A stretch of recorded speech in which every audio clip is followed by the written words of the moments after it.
ನಗುವೊಂದು ರಸಪಾಕ ಅಳುವೊಂದು ರಸಪಾಕ ನಗುವಾತ್ಮ ಪರಿಮಳವ ಪಸರಿಸುವ ಕುಸುಮ ದುಗುಡವಾತ್ಮವ ಕಡೆದು ಸತ್ವವೆತ್ತುವ ಮಂತು ಬಗೆದೆರಡನ್ನು ಭಜಿಸು ಮಂಕುತಿಮ್ಮ.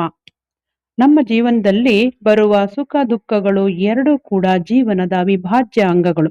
ಅವೆರಡು ಎಲ್ಲರ ಜೀವನದಲ್ಲಿ ಅನಿವಾರ್ಯವಾಗಿವೆ.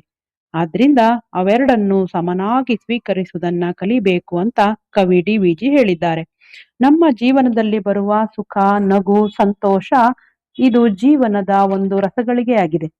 ನಗುವ ಆತ್ಮ ನಮ್ಮ ಸುತ್ತಲೂ ಕೂಡ ಒಳ್ಳೆಯ ವಾತಾವರಣ ಸೃಷ್ಟಿಸುತ್ತದೆ, ಒಳ್ಳೆಯ ಪರಿಮಳವನ್ನು ಪಸರಿಸುವ ಕುಸುಮದಂತೆ. ಅದೇ ರೀತಿ ದುಃಖದ ಸಮಯ ಅಥವಾ ಅಳುವು ನಮ್ಮ ಆತ್ಮವನ್ನು ಕಡೆದು ಸತ್ವವನ್ನು ನೀಡುತ್ತದೆ. ಅಂದರೆ ಆತ್ಮವನ್ನ ಶುದ್ಧೀಕರಿಸಿ ಜೀವನದಲ್ಲಿ ಅರಿವನ್ನು ಅನುಭವವನ್ನು ಹೆಚ್ಚಿಸುತ್ತದೆ. ಆದ್ರಿಂದ ಮನುಷ್ಯ ಕೇವಲ ಸಂತೋಷವನ್ನೇ ಬಯಸದೆ ಜೀವನದ ಏರಿಳಿತಗಳನ್ನು, ಸುಖ ದುಃಖಗಳನ್ನ ಭಜಿಸಿ ಸಮನಾಗಿ ಸ್ವೀಕರಿಸಬೇಕೆಂದು ಕವಿ ಡಿ.ವಿ.ಜಿ ಹೇಳಿದ್ದಾರೆ.